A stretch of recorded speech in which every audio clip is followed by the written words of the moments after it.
앞에 잠깐 말씀드린 우리 지방의 김경배 목사님은 이 지방의 목사님들 중에서 저와 가장 가까이 있던 목사님 중 한 분이었습니다. 얼마 전에 제가 통화를 한번 했는데 이 목에 이 기관지에 문제가 있어서 말씀을 잘 하지 못했습니다. 그래서 계속 뭐라고 말을 하는데 한마디도 말을 못 알아들었습니다. 하느님께서 설교하라고 세웠던 목회자가 말을 못하게 되고 이번에 아예 기관지를 완전히 뭘 해서 지금은 말을 못한다 이야기합니다. 그래서 지금 김병 목사님께서 계명대학교 동산병원에 입원해 있는데 사모님을 통해서 지방의 목사님들 얼굴 한번 보고 싶다 그렇게 연락이 왔었습니다. 저도 한번 가보려고 합니다. 여러분들도 꼭 한번 기도하셔서 젊은 주의 종이 다시금 이렇게 세우셔서 그 사역 잘 감당할 수 있도록 위에서 기도해 주시면 감사하겠습니다. 이번 주에 휴가가 있었습니다. 살면서 이렇게 보낸 휴가는 또 처음이었습니다.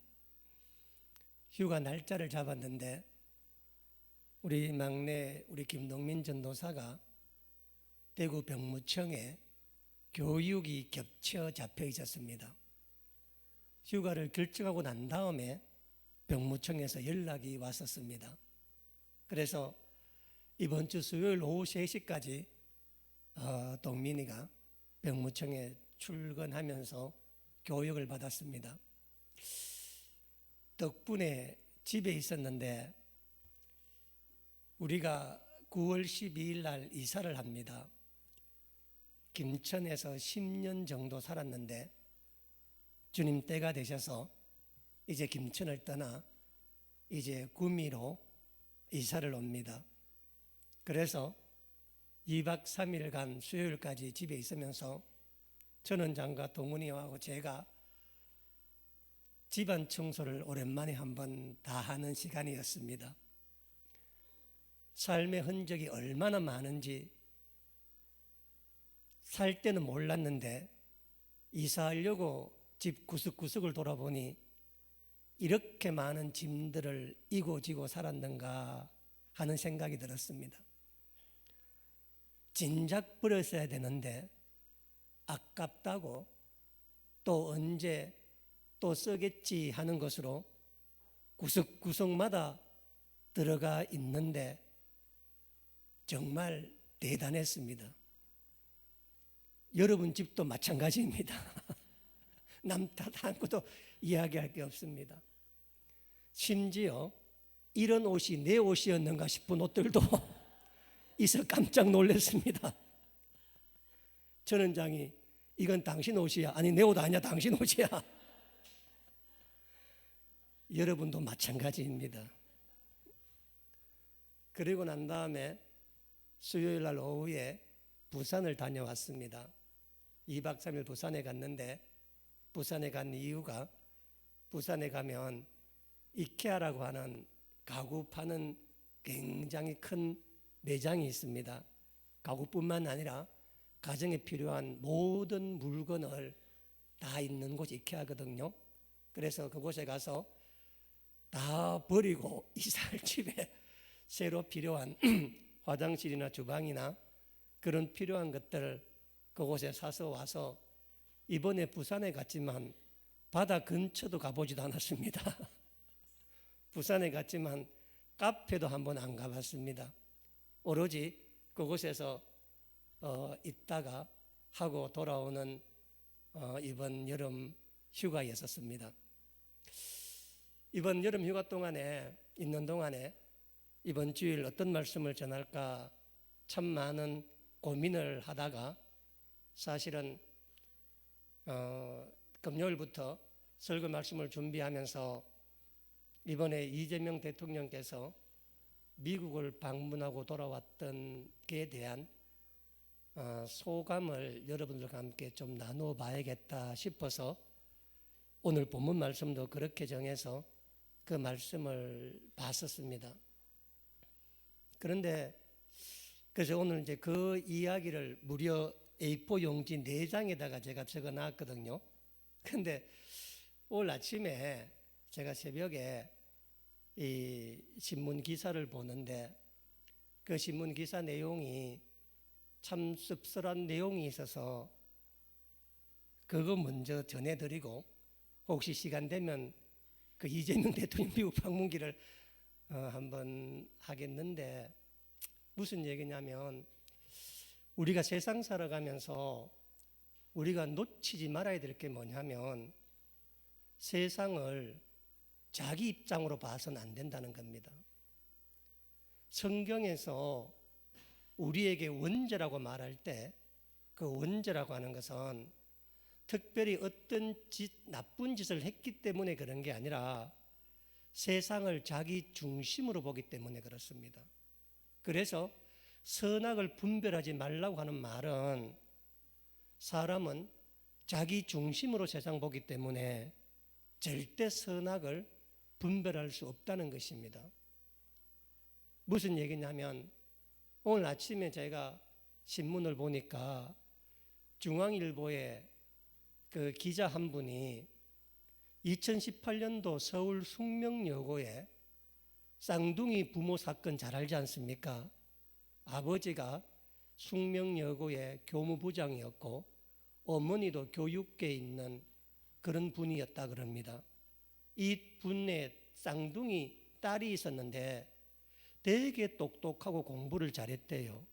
그래서 전교 1, 2등을 항상 이 쌍둥이들이 했는데 나중에 알고 보니까 아버지가 그 학교 교무부장이셨는데 시험 칠 때마다 시험지를 아버지가 빼돌려서 그 자녀들에게 그 시험지를 줬다는 것입니다. 그래서 그 시험지를 보고 이 두 쌍둥이가 전교 1, 2등을 했는데 이게 왜 밝혀졌냐면은 학교 시험을 보면 항상 1등 하는데 전국적 모의고사 시험을 보면 학교 성적만큼 시험이 점수가 안 나오는 겁니다. 학교 성적만큼은. 그래서 그들의 시험지를 조사해 보니까 그 답안지에 틀린 내용들이 학교 선생이 썼던 그 틀린 글자까지 그대로 시험지에 답안지에 썼다는 겁니다. 그래서 끝까지 교무부장과 쌍둥이 이 자매는 절대로 우리는 이것을 시험지를 보고 한 게 아니고 우리 실력을 했다고 한 번도 자기 범행을 인정하지 않았습니다.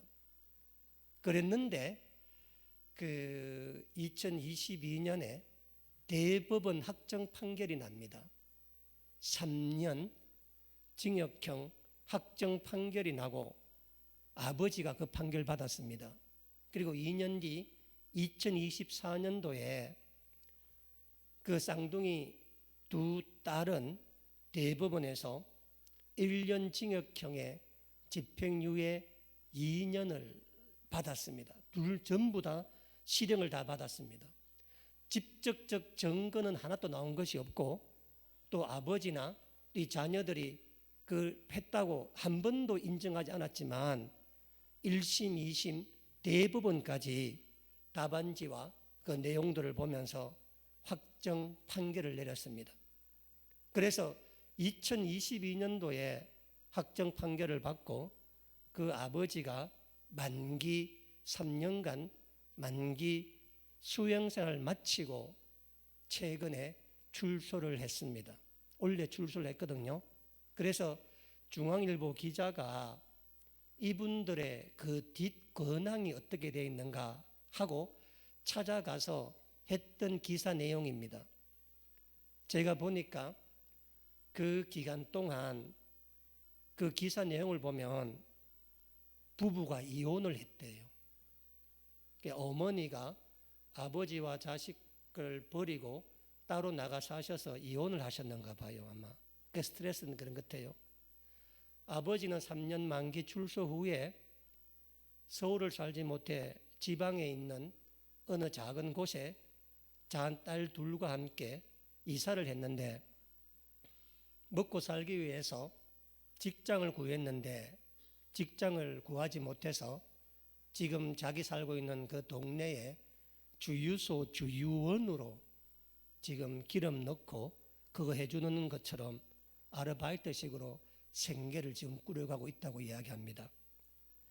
딸 둘이가 2018년도에 고등학생이었으니까 벌써 7년이 지났으니까 이제 24살 되지 않았겠습니까? 이 딸 둘이는 그때 이후로 대인기피증 증세 때문에 방 밖을 전혀 나오지 못하고 있답니다.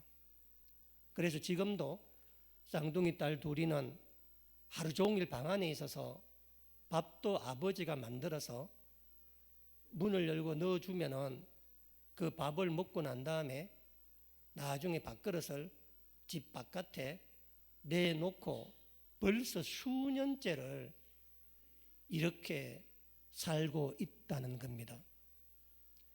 그 아버지가 대법원 판결로 보면은 아버지의 명백한 범죄잖아요. 그렇죠? 대법원 판결 났잖아요. 그 아버지의 그 마음이 분명 잘못된 행동이지만, 그렇지만 그 부모 마음에 이해하는 법도 있지 않겠습니까? 살다 보면은. 왜 그러냐면 작년 2024년 12월 달에 그 신문 기사 그대로 난 얘기를 말합니다.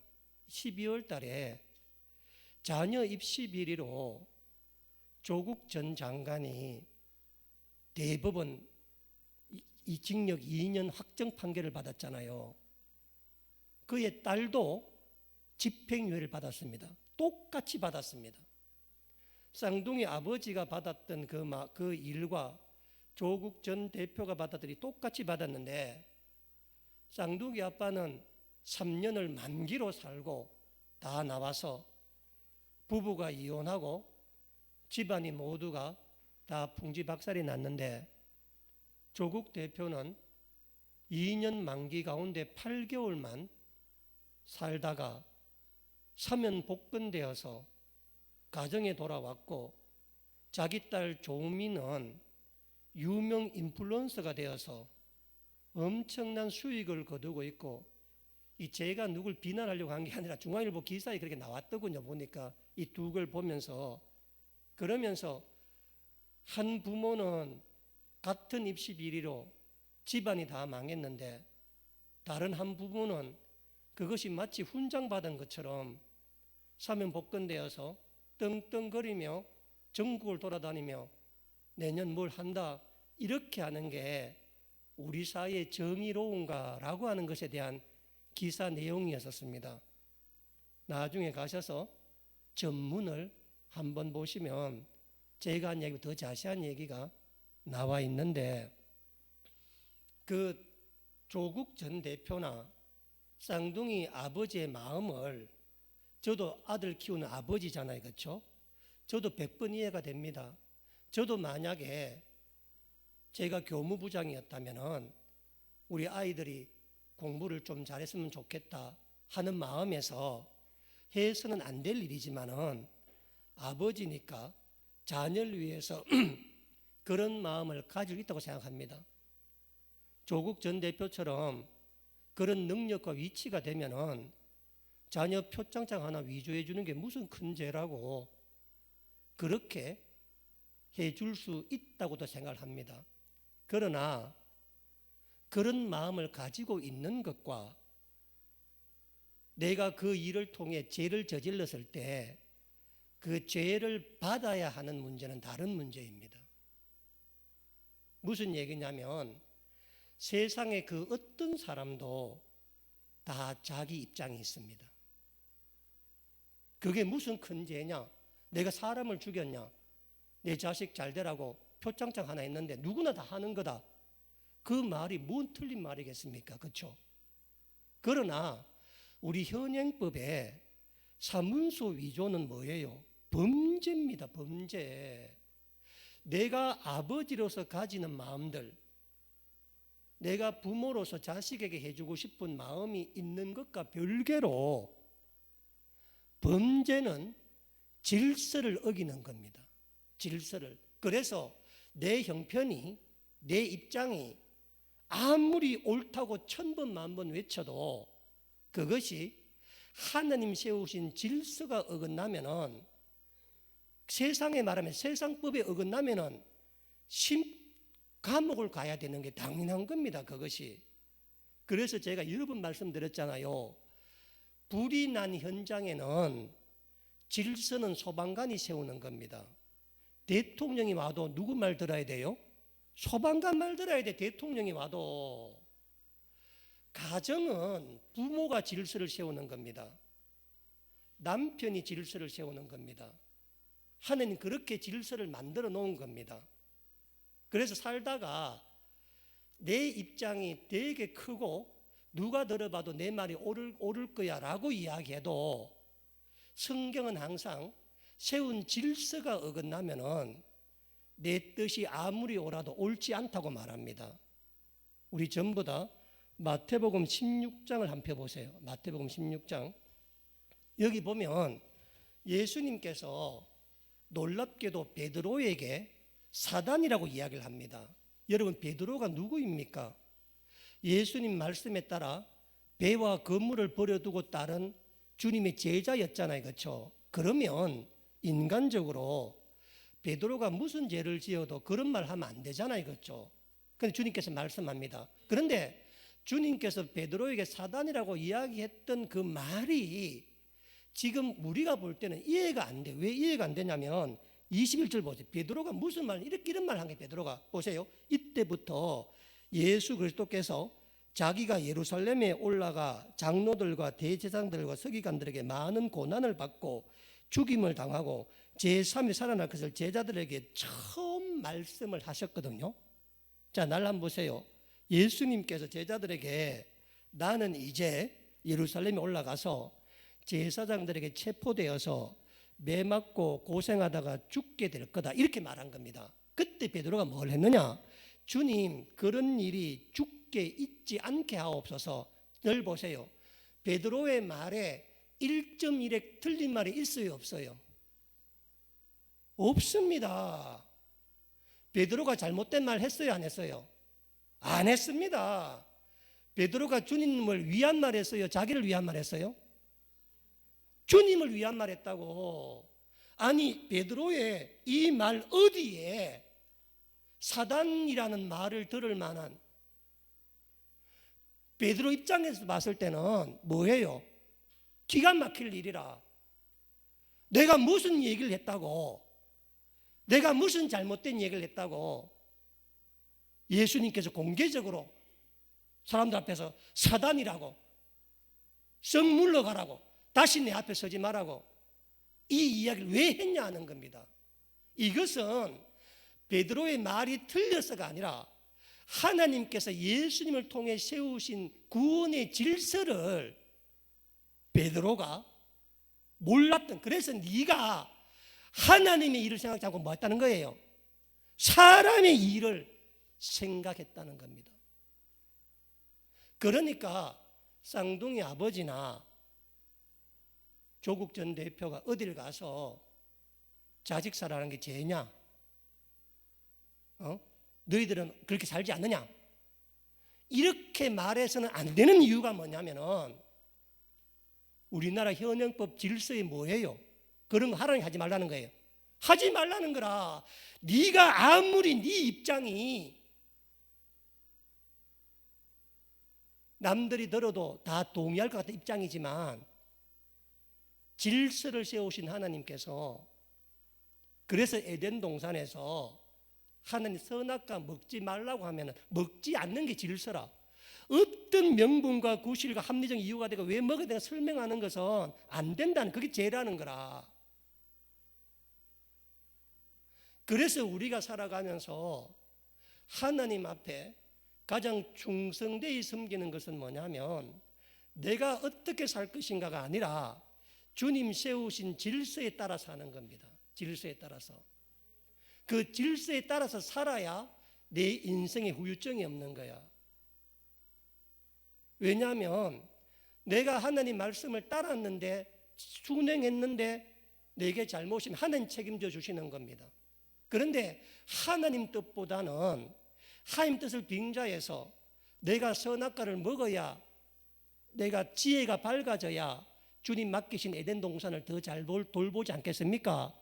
라고 자기 나름대로 계속 자기 논리를 말하는 거라. 주님께서는 그런 논리를 말하지 말고 에덴 동산에 선악과 먹지 말라는 질서를 지키라는 거라. 질서를. 네가 아무리 천번 만번 먹어야 될 이유가 만 가지가 있더라도 그 질서를 지키는 것이 하나님의 뜻을 따르는 겁니다. 베드로 역시 마찬가지예요. 베드로가 예수님께서 십자가에 달려 죽는다 말씀하시는데, 예수님 대제사장한테 매 맞아 죽는다고 말씀하시는데, 그거 듣고 가만히 있을 제자가, 가만히 있으면 제자가 더 이상하잖아요. 그렇죠? 그래서 베드로가 간한다고, 붙든다고, 예수님이 손을 붙든다고, 그런 일이 예수님이 절대 일어나지 말게 해달라고, 내가 막아서겠다고, 내가 막겠다고. 그렇게 하니까 주님 뭐라 그래요? 사단이라고. 사단이라고. 도대체 베드로의 말가 무슨 말이 틀렸길래? 그래서 내가 하나님의 복을 받고 신앙생활을 한다고 하는 것은 하나님이 세우신 질서가 뭔지를 바라보는 겁니다. 오늘 본문도 같은 이야기, 오늘 본문도 같은 이야기인데, 여러분 오늘 본문 마태복음 26장 51절 52절 말씀 한번 보시기 바랍니다. 우리 한번 찾아서 한번 보세요.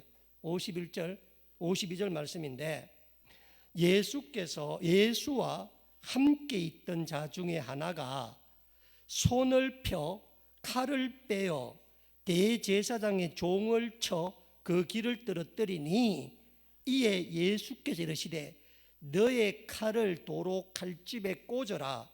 칼을 가지는 자는 다 칼로 망하느니라. 이렇게 말씀하셨습니다. 저를 한번 보세요. 이 이야기의 배경이 뭐냐면, 예수님께서 목요일 밤에 최후의 만찬을 하시고 난 다음에 겟세마네 동산에 올라가셔서 기도를 하셨습니다.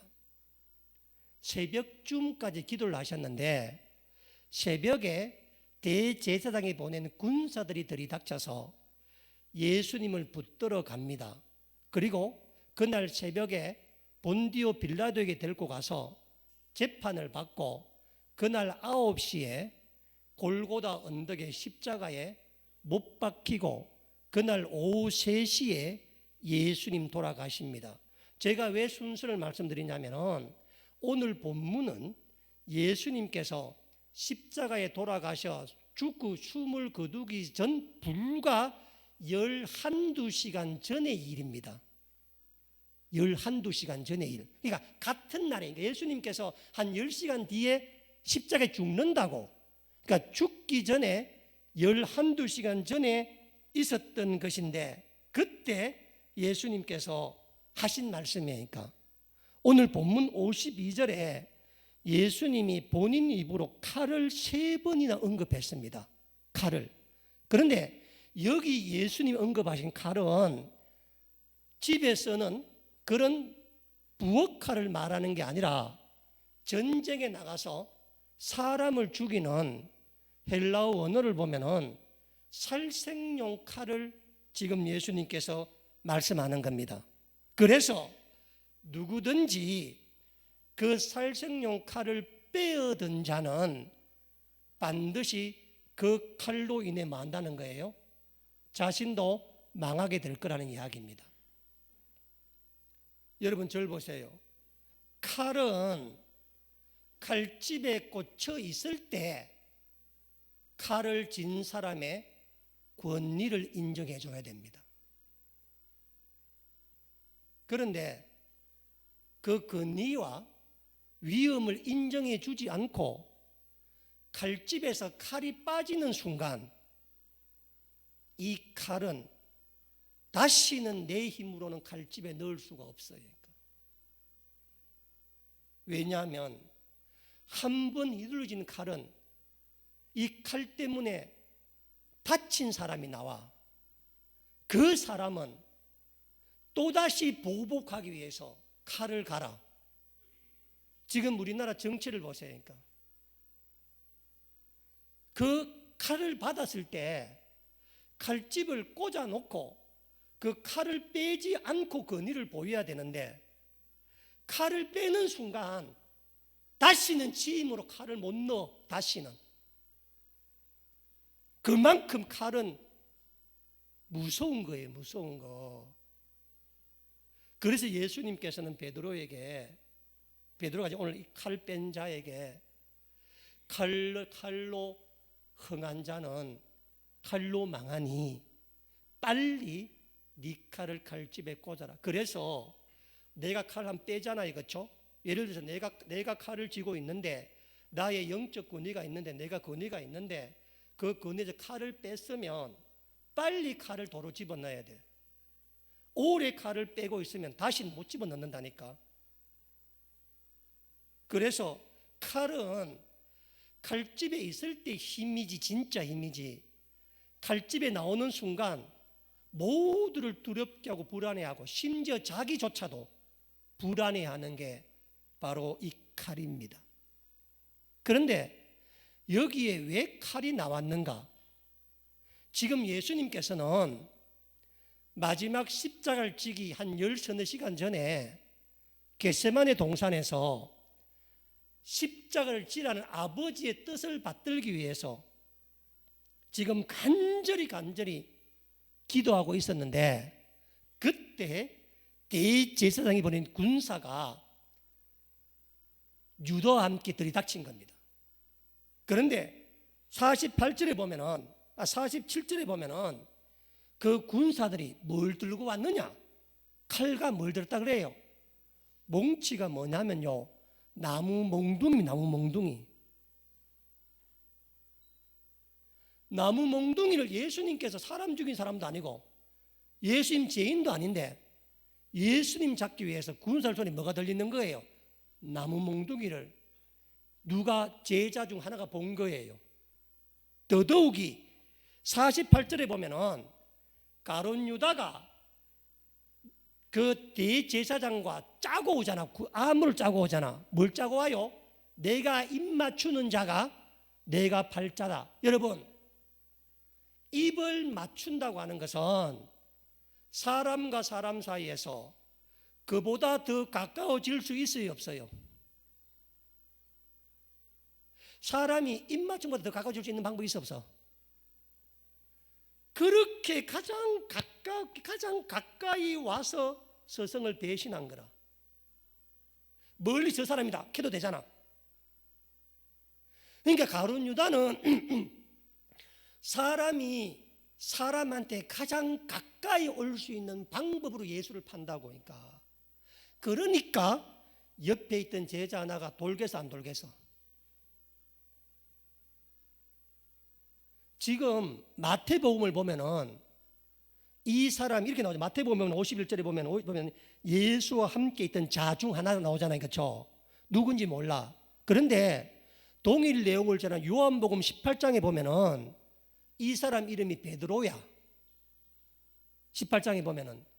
그리고 이 베드로에 의해서 기가 잘린 사람이 누구인지를 마태복음에는 대제사장의 종으로 나오잖아요. 그렇죠? 요한복음 이 사람 이름이 나와. 이름이 말고예요. 그리고 오늘 우리 본문에 보면은 51절 보면은 그냥 귀가 떨어졌다고 나와서 어느 쪽 귀인지 모르겠지만 누가복음 22장을 보면은 이 귀가 오른쪽 귀야. 그래서 복음서를 종합해 보면은 그날 겟세마네 동산에서 예수님 기도하고 있었는데 가룟 유다가 대제사장의 종이 지휘하는 민병대 가병을 데리고 와서 손에 몽둥이를 데리고 와서 예수님을 때려잡으려고 온 거라. 왔는데 그 앞잡이가 가룟 유다야. 가룟 유다가 예수님께 입을 맞추고 그 사람이 신호를 하는 거야. 그걸 봤던 베드로가 빡쳐요, 안 쳐요? 미안합니다. 베드로가 이성을 잃은 거야. 어떻게 사람을 저럴 수 있느냐? 그래서 칼을 빼서 대제사장의 종 말고의 오른쪽 귀를 척 쉽다는 겁니다.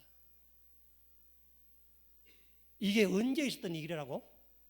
예수님 돌아가시기 불과 한두 시간 전에 있던 이야기라. 자, 그런데 베드로는 평생 직업이 뭐예요? 어부예요. 어부. 평생을 물고기하고 배만 만져서 검 써본 적이 있어? 없어요. 그런 베드로가 말고의 오른쪽 귀를 잘랐다는 말은, 여러분 평상을 칼을 무슨 무협지에 무공고수가 나도 남의 귀를 오른쪽 귀를 살뚝 자르기 쉽게서 안 쉽게서 어려워요. 그렇죠? 그 정도 검술이 없어. 이게 무슨 말? 베드로는 처음부터 뭘 치려고 했던 거라고? 목을 칠렸는데 검술이 옳게 안 되고 그 마고가 피하니까 뭐가 잘린 거예요? 귀가 잘린 거야. 그러니까 베드로는 진짜 무슨 마음이 있었던 거야? 그날 목을 치려고 했다고, 자기 능력으로. 누구도 예상하지 못한 문제. 그래서 그 모습을 보고 깜짝 놀란 예수님께서 누가복음 22장 51절, 나 집에 가 찾아보세요.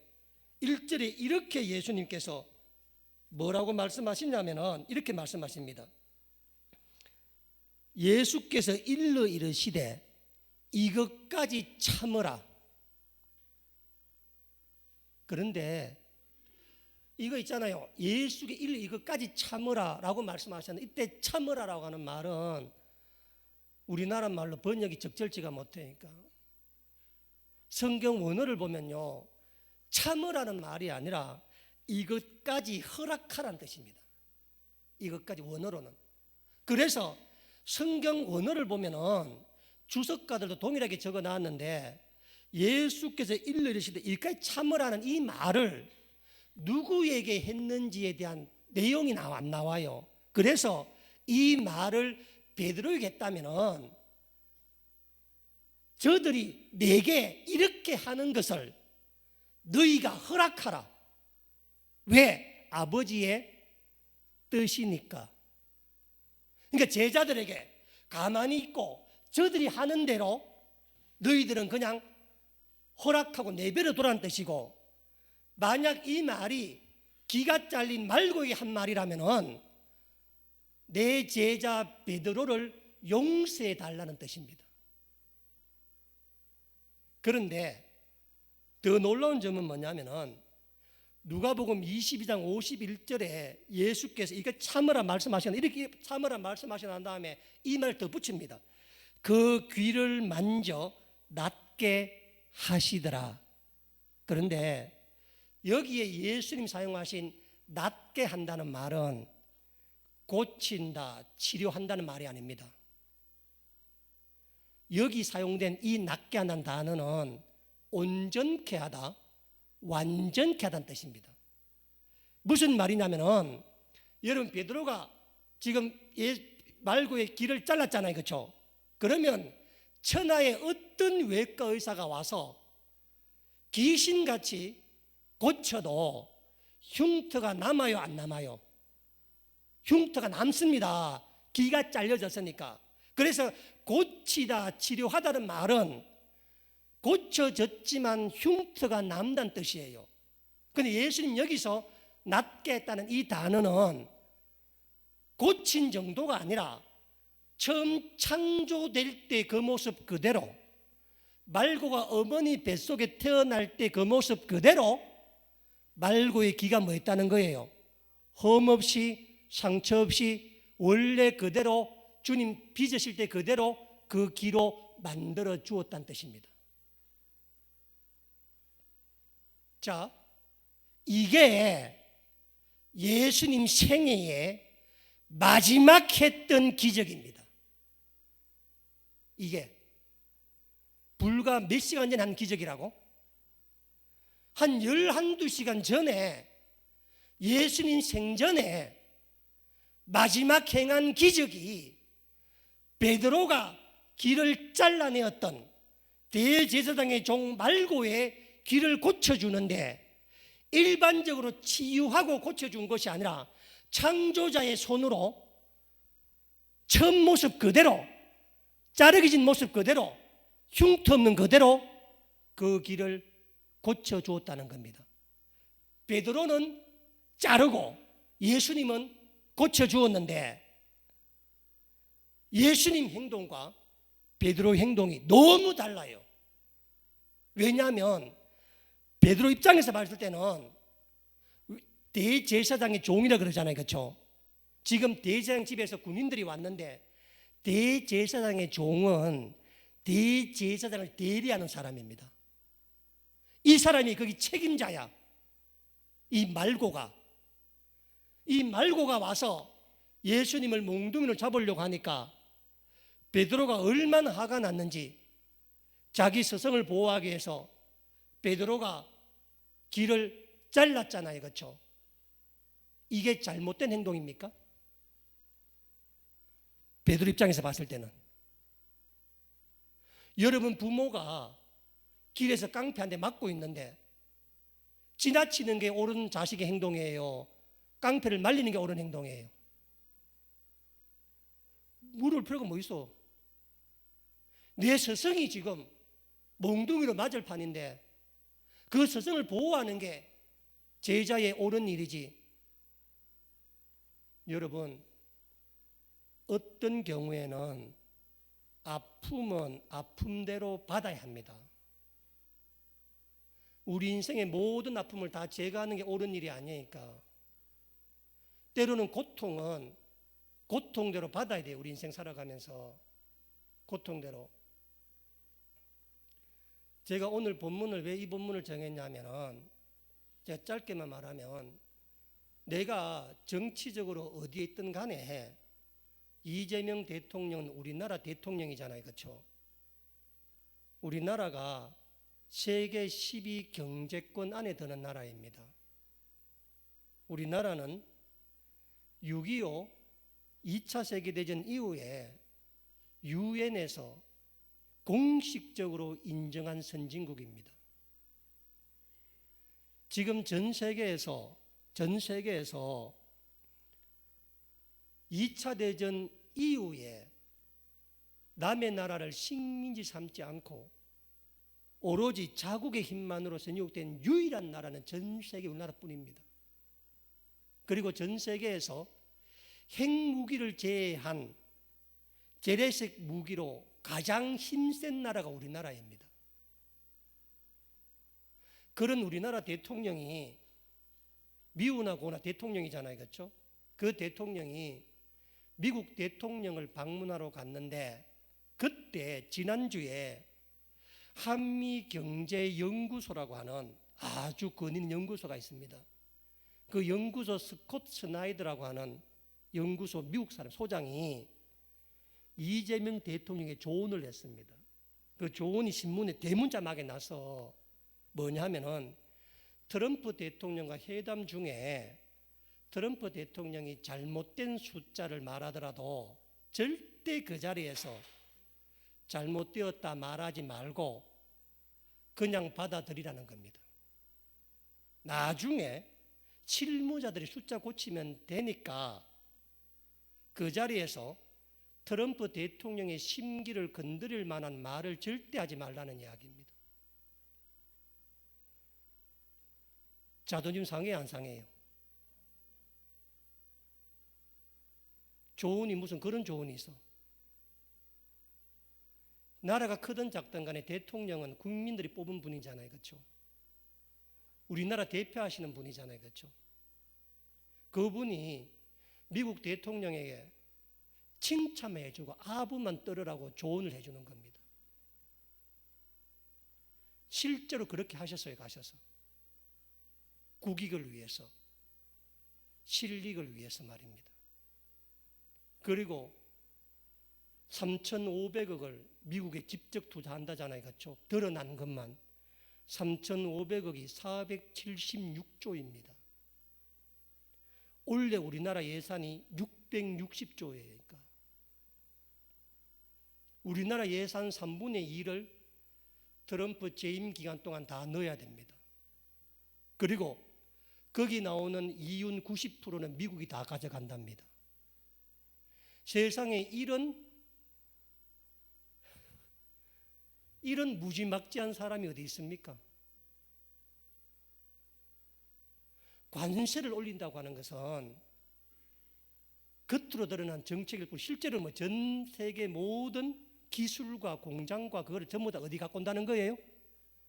미국 다 가져오라는 겁니다. 우리나라의 대표적 기업 삼성, 현대, 세계 최고의 조선기업을 다 어디 가져오라는 거예요? 전부 미국에 와서 다 하라는 이야기입니다. 제가 뭐가 생각이 났는가? 기원후 476년에 그 찬란했던 역사상 가장 위대했다고 평가받았던 서로마 제국이 멸망합니다. 그런데 여러분, 서로마 제국이 마지막에 어떻게 멸망한지 아세요? 어떻게 멸망하는지? 서로마 제국은 가장 잘 나갈 때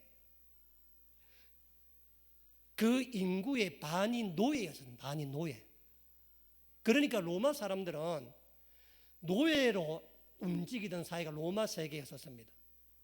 정복한 모든 지역에 물자가 끊임없이 밀려오고 노예들이 모든 일 다 감당하니까 아무것도 할 것이 없는 거야. 먹고 놀고 사는 거야. 그런데 원래 로마 군대는 로마 시민이 가게 돼 있다고. 로마 군대는. 지금도 미국 군대는 미국 시민이 간다고 했잖아요.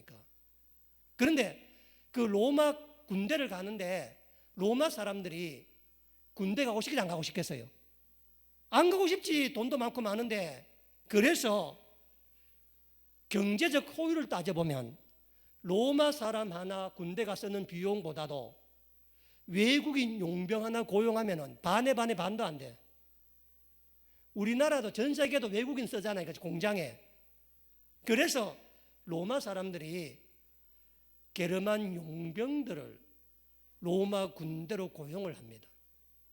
이게 한 100년쯤 지나니까 로마 군대의 모든 요직의 장관이나 책임자가 다 누가 다 돼? 게르만 용병들이 다 되니까.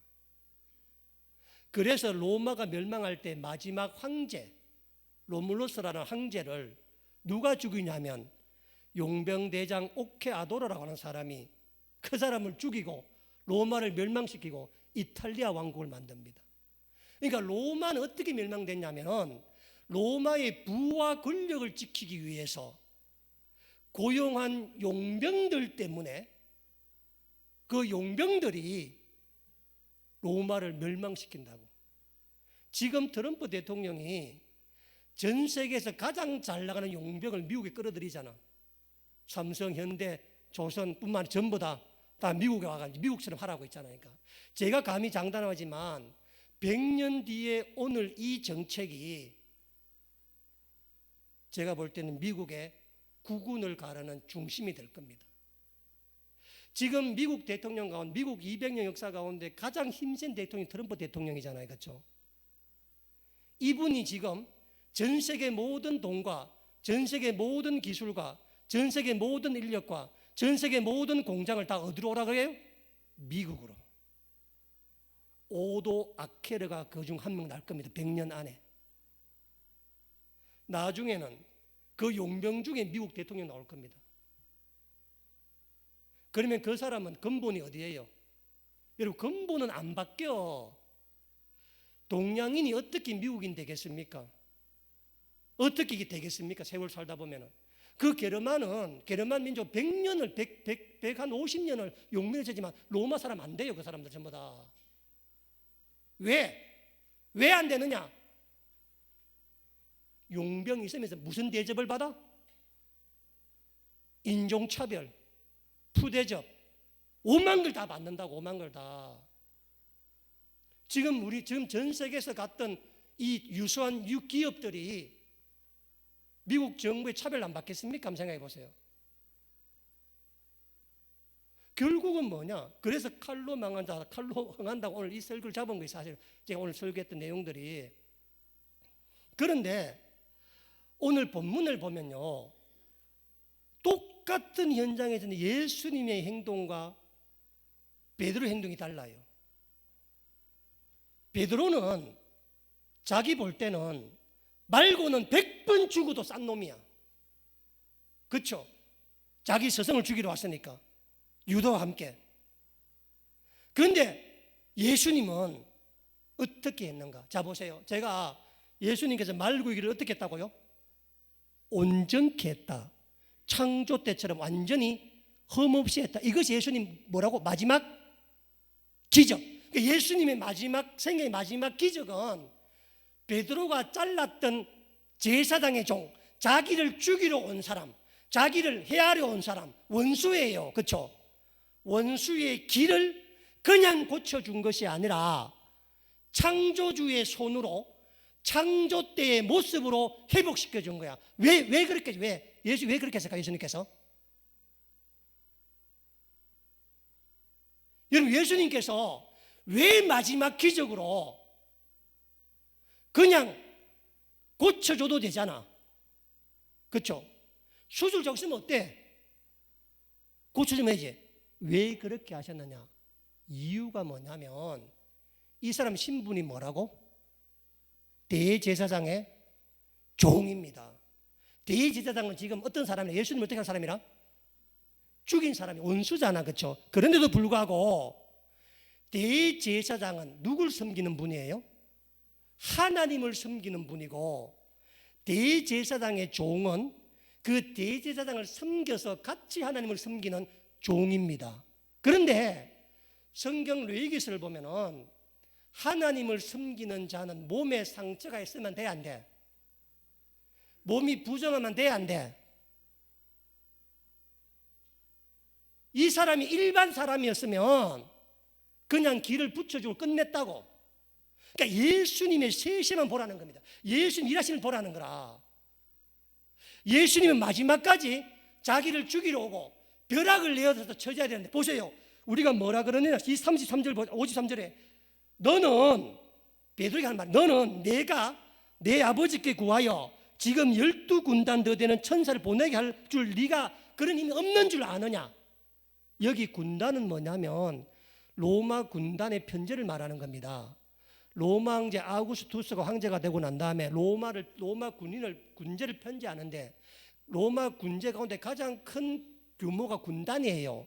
군단은 보병 6,000명과 기병 120명으로 되어 있는 부대가 군단이에요. 군단. 이게 제일 큰 군단이라 당시에 팔레스타인, 이집트, 팔레스타인, 시리아 지역 전체에 주둔해 있던 로마 군인 수가 3,000명에서 가장 많을 때도 6,000명이야. 근데 예수님께서는 지금 몇 군단을 내가 부를 힘이 없다고? 12군단. 그럼 몇 명이, 보병이 몇 명이에요? 72,000명이라. 기병은 얼마예요? 1,440명이라. 베드로야, 내가 지금 하나님께 이 군대를 데리고 올지 네가 모르느냐? 자, 그 다음에 54절.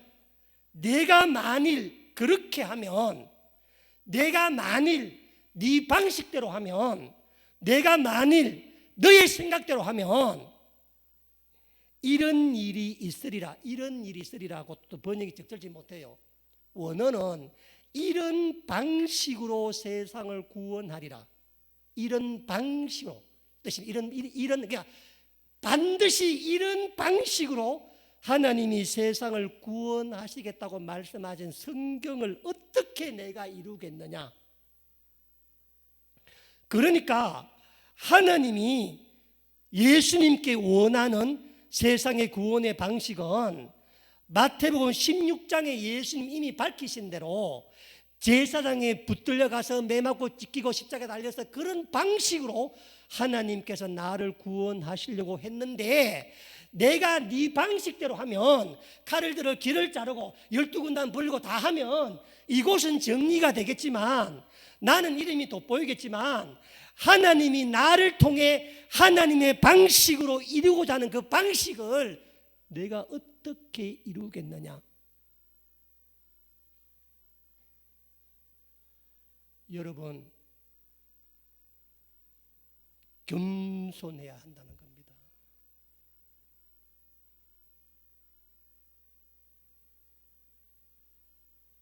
예전에 어떤 분이 제게 그렇게 말씀하시더군요.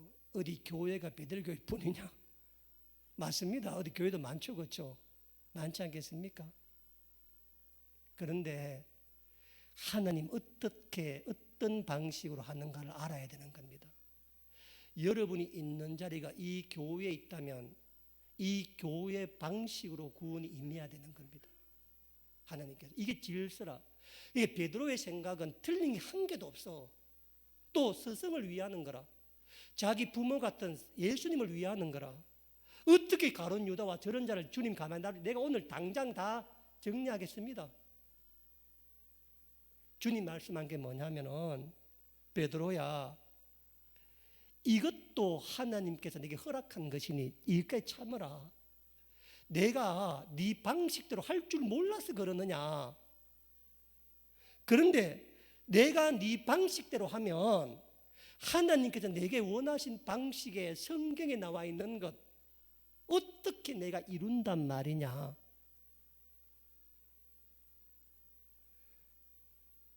지금 트럼프 대통령은 자기 방식으로 세상이 다 갈 줄로 아시는 분입니다. 어제자 8월 30일자 뉴스 보셨어요? 미 연방정부에서 트럼프 대통령이 세계 여러 나라와 하는 관세 정책이 국제법을 어겼다고 2심까지 트럼프가 졌어요. 지금 어제 미국 국민들도 그렇게 본다고. 왜냐하면 절대 강자는 반드시 망하게 돼 있다고 하니까. 이게 역사의 교훈입니다. 여러분, 인류 역사에서 첫 번째 절대 강자 제국이 누구냐면 애굽입니다. 애굽은 나일강을 따라서 스핑크스 피라미드를 세우고 나서 천년 만년 갈 것 같지만 이 애굽은 지금 시리아 이쪽에 일어나는 아람이라고 하는 아수르라고 하는 나라 있지 않습니까? 그 나라에서 길을 못 펴. 이 아수르가 천년을 지배합니다. 중동을. 이 아수르가 천년을 갔다지만은 누가 일어나? 느부갓네살의 바벨론이 일어나. 바벨론은 불과 66년 만에 망해.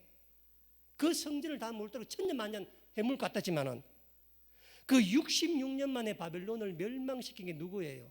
페르시아라. 페르시아도 270년 만에 알렉산더 대왕에게 망해요. 알렉산더 대왕에게. 알렉산더 대왕은 언제 갔냐? 170년밖에 못 가. 그의 장군들이 나노가 다 해봐야. 알렉산더 본인은 30살 있잖아요. 무슨 병 걸려 죽어. 그리고 로마가 접수하잖아. 로마 누구한테 망했다고? 소로마 제국은 게르만 혁명 오토아케르게 망해. 동로마 제국은 이슬람 제국이 망해. 이슬람 제국에. 그리고 난 다음에 산업혁명을 거치면서 누가 세계 절대 강자가 되느냐? 대영 제국입니다. 영국 말이죠. 그렇죠? 우리 중국과 영국이 다 식민지였잖아. 전부 다. 그런데 1, 2차 세계대전을 겪으면서 그 패권이 지금 누구한테 와 있어요? 미국한테 지금. 역사를 보면은 절대 맞지 못합니다. 함께 더불어서 살아가고 오히려 어렵게 살면도 질서와 뜻을 펼쳐간 나라가 지금까지 있는 것이지.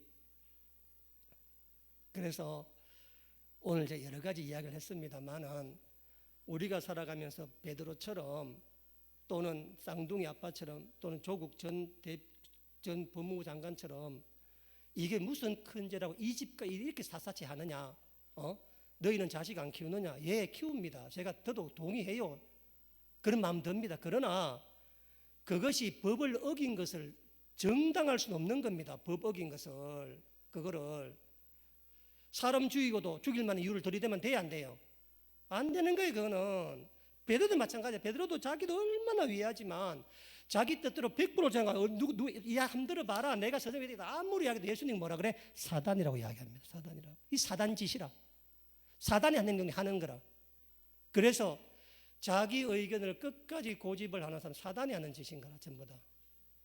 하나님께서는 내가 니처럼 일하면 하나님이 내게 원하는 방식으로 구원케 하시는 이 성경의 말씀을 내가 어떻게 응하겠느냐 하시면서 예수님은 사람의 생각이 아니라 하나님의 생각으로 가셨기 때문에 예수님인 겁니다.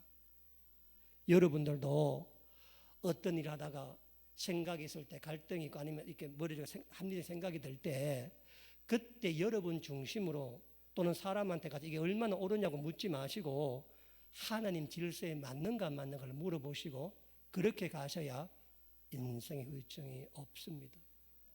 기도하겠습니다.